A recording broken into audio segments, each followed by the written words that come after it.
اللهم إني استودعتك هذا الشخص الذي فتح المقطع الآن.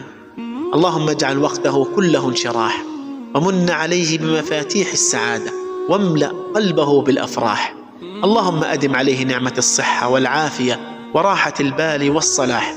اللهم أبعد عنه مواجع الدنيا، وارزقه التوفيق في حياته لكل خير.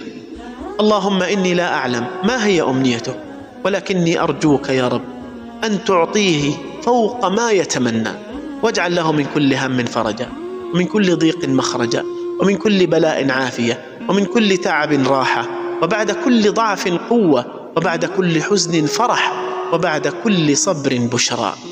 اللهم ارزقه رضاك وحبك وسترك وعفوك وتوفيقك وتيسيرك يا أرحم الراحمين، يا أكرم الأكرمين، يا رب العالمين.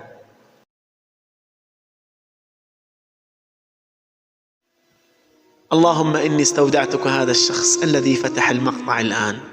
اللهم اجعل وقته كله انشراح، ومن عليه بمفاتيح السعادة، واملأ قلبه بالأفراح. اللهم أدم عليه نعمة الصحة والعافية وراحة البال والصلاح.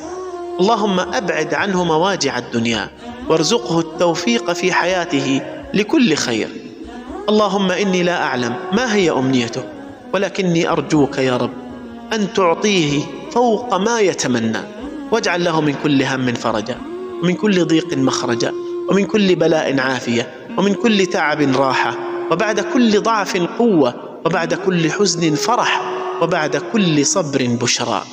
اللهم ارزقه رضاك وحبك وسترك وعفوك وتوفيقك وتيسيرك يا أرحم الراحمين، يا أكرم الأكرمين، يا رب العالمين.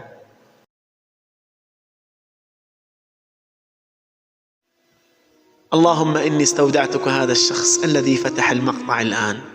اللهم اجعل وقته كله انشراح، ومن عليه بمفاتيح السعادة، واملأ قلبه بالأفراح. اللهم أدم عليه نعمة الصحة والعافية وراحة البال والصلاح.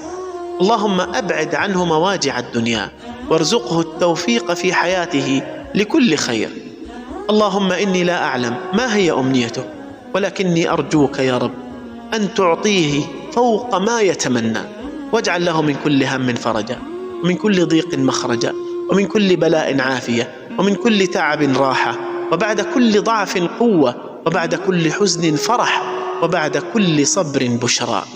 اللهم ارزقه رضاك وحبك وسترك وعفوك وتوفيقك وتيسيرك يا أرحم الراحمين، يا أكرم الأكرمين، يا رب العالمين.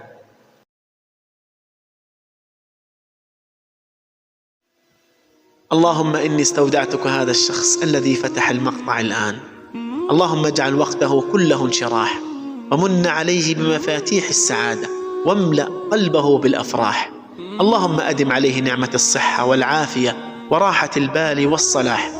اللهم أبعد عنه مواجع الدنيا، وارزقه التوفيق في حياته لكل خير. اللهم إني لا أعلم ما هي